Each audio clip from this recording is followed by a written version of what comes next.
What's up, guys? This is the Nerd with Guns. Welcome back to the channel. Today we'll be taking a look at some of the guns in Call of Duty Modern Warfare 2.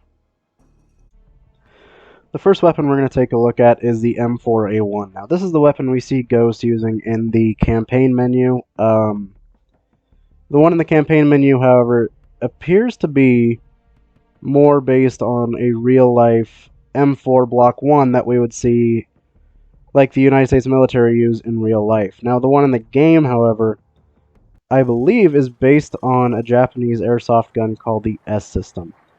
And it appears to have a PRI folding front sight gas block and something resembling a Voltor CAS-V rail. It's kind of a different looking rifle. I've seen a lot of people confuse it for an HK416. It is an M4. You can very easily build an M4 that actually looks like this.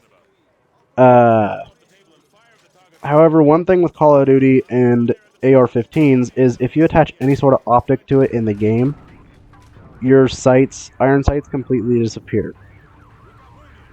Now you'll notice when you put a red dot on this gun that your rear sight is just folded down. The third person model of the gun, I believe, actually gets rid of the front sight, which if you use AR-15s at all, you know that makes it effectively a bolt-action rifle. This becomes important later in the game when the EMP goes off, and you're given an M4 with a red dot, and it's completely useless. You can see your rear sight, and realistically you should still have a front sight, so you should be able to just fold up your irons and rock and roll with that, but, you know, this is a video game, they have to play it for drama with your optics being useless. So, I guess it is what it is. But that's why we have backup irons. That is exactly 100% the reason why we have backup irons on our rifles. While we're talking about AR pattern rifles, I should also mention the M16A4. Now, the M16 and the M4 are actually pretty much the same rifle. The M16s, however, are always longer. They have 20-inch barrels and they have fixed stocks, whereas the M4 is a 14.5-inch barrel and it has a collapsible stock. It also largely depends on the model, but the M16A4 is burst fire, whereas the M4A1 is automatic. And that's pretty much the biggest difference between the two in the game is, of course, burst fire versus automatic. As far as things with the M16A4 that kind of bother me in the game, the rear sight I think is kind of weird. The aperture sticks up too far, in my opinion. It shouldn't go past the wings on the side of the carrying handle. It's also in semi-auto, believe it or not. The selector lever is actually in semi-auto. You can see this when you reload. The selector lever actually points straight up, which is semi-auto on the AR pattern rifle. It should be pointed straight back, which is either burst or automatic, depending on what version you're talking about. And lastly, I actually didn't notice this till after I quit recording, but when you run out of ammo with the M16A4, it will switch you back to your other weapon, like any other weapon in the game. But I happen to have an M4 as my other weapon. They're the same weapon, they take the same caliber, they should be able to use the same ammo and the same magazines. So that's kind of weird, and I don't know why.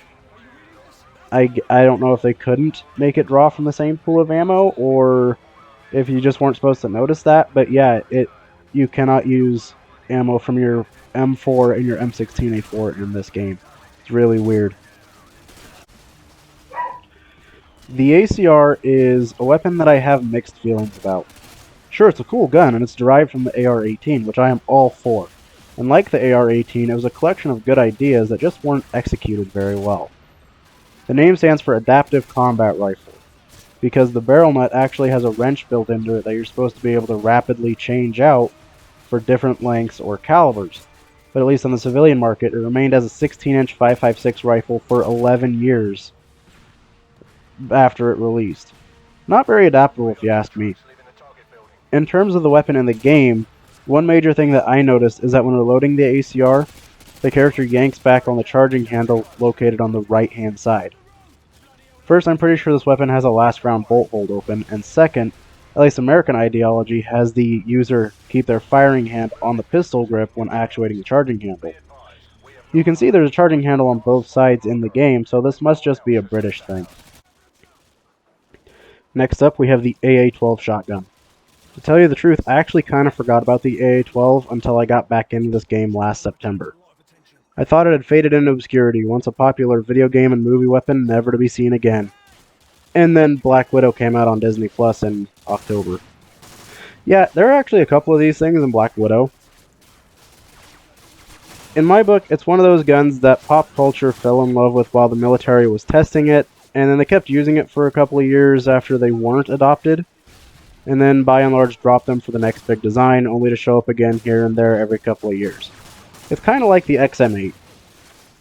The reason why the AA-12 failed, however, is because weapons technology is trending towards smaller and smaller rifles that fire a rifle caliber. As a result, shotguns are largely being relegated to utility roles such as breaching doors or less lethal munitions, while actual fighting is done with much smaller, lighter, and easier to handle rifles that can hold significantly more ammo. If you watch my footage on the AA-12, I'm constantly reloading. That's because it holds 8 shells per box magazine, and it's in full auto. It's awesome, but it's impractical. And in case you're wondering, there once was a civilian AA-12 in the works, but the ATF declared it as a machine gun for some reason, even though it was still semi-auto. Yeah, those are gun laws for you. The ATF can declare anything a machine gun, and yeah, it just disappears. The L-86 light machine gun appears in this game, and in real life, the L-86 is just a longer-barreled version of the L-85, both of which are derived from the AR-18. Really, for all intents and purposes, the L-85 is an AR-18, but in a bullpup configuration. In fact, one thing that lives rent-free in the back of my head is that Sterling, the British firearms manufacturer that Armalite licensed the AR-18 to, found out that Enfield made the L-85 by bullpupping an AR-18. So they literally bullpupped an AR-18 as a joke. But in all seriousness, this family of weapons is so terrible when they were first introduced that they still carry that reputation to this day, long after the British hired the Germans to fix their guns for them. Last up on the agenda today, we have the Scar Heavy. Now, of course, I'm a civilian, so I never really got the chance to play with the real Select Fire version. When I was 18, a semi-auto one used to hang on the wall in my local gun store, and I'd look at it and think to myself, someday I'll own that. Yeah, that was 2015, and it was $3,200. I was a broke college student, and that was something I never really cared enough about to save that kind of money for. Nowadays, I just kind of view the Scar as overrated. Call me poor or whatever you want, but at its heart, the Scar is, you guessed it, just another AR-18 derivative. As far as real-world usage goes, just like anything else you hear mixed opinions about from the guys that actually have to use these things, some hate them, some love them. One glaring detail that Call of Duty loves to get wrong for some reason is that the rear sight on this guy is backwards. Thank you everyone for watching and listening to me ramble about guns. If you liked the video, please hit the like button, leave a comment, and subscribe. I'll see you in the next video.